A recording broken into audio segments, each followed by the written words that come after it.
Okay, for the first part is unpacking or fission.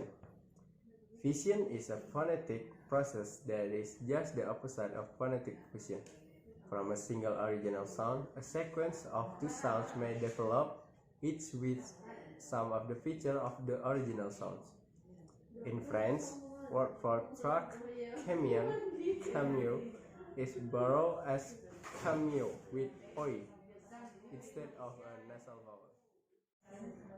And then vowel breaking. Vowel breaking is a single vowel change to become a diphthong with the original vowel remaining the same but with a glide of some kind being added, either before or after it. When a glide is added before the vowel, we call this an on-glide. If a glide is added after the vowel, we refer to this an off-glide. One of the more noticeable features of some varieties of American English is broken vowels. What is pronounced in the most dialect of English as bad is pronounced by some Americans as bad or bad with an off-glide. Okay, and next is assimilation.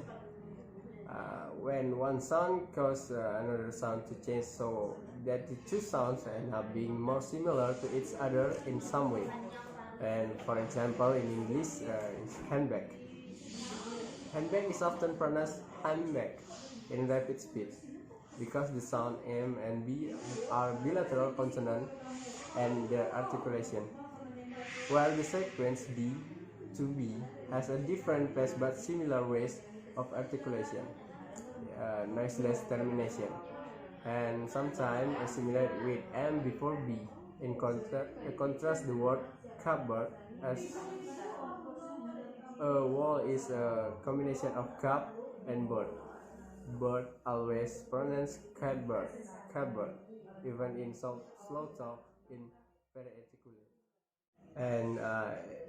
And there are two parts of assimilation.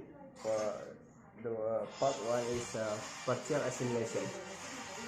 Partial assimilation is the change sounds always retain at least one of the original feature by which is distinguished from the unchanged sounds.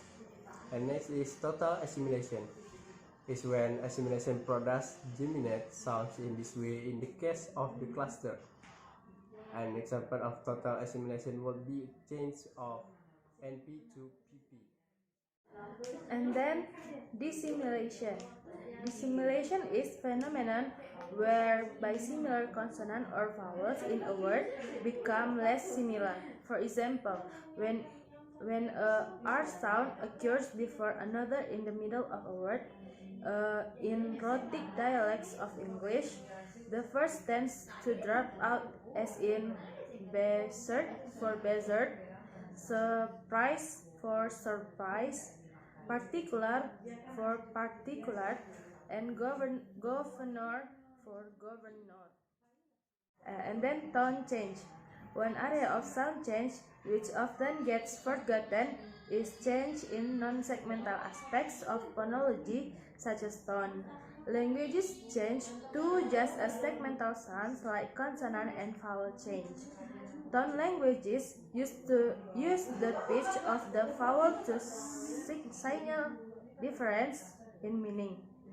Tone languages are found in North America, Papua New Guinea, Africa, and Asia. There are two main ways which tone arises in languages. The first is type of reanalysis, and then borrowing of the category of tone from a neighboring language. Next is unusual sound change. Change of word occur through a series of steps over a very long period of time.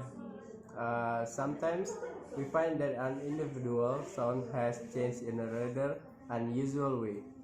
Although we should keep in mind the types of sound change described in this chapter as being somehow more likely to occur than other kinds of sound change.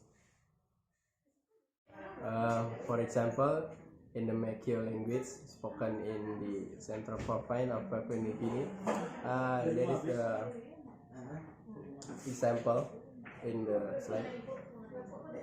There has been a change both D and I to the volar nasal. This latter change is illustrated by the following example.